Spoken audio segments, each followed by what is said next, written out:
Даштамдгийн шүлэг мөн хууа татлаа Монгол аялгау үзлээ. Аялгуунаас нь цагаан үл, сэлхнаас нь уяг бооноос нь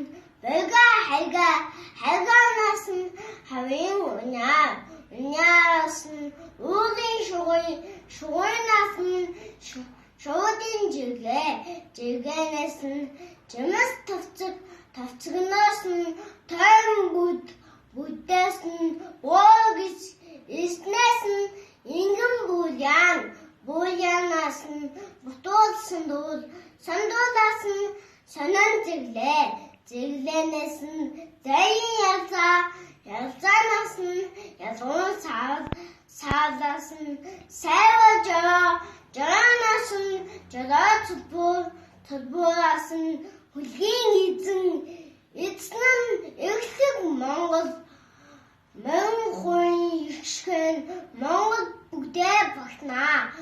Өндөр байдлын хүчимжтэй нэг гэж өөртөө бид нар зарлаж байна.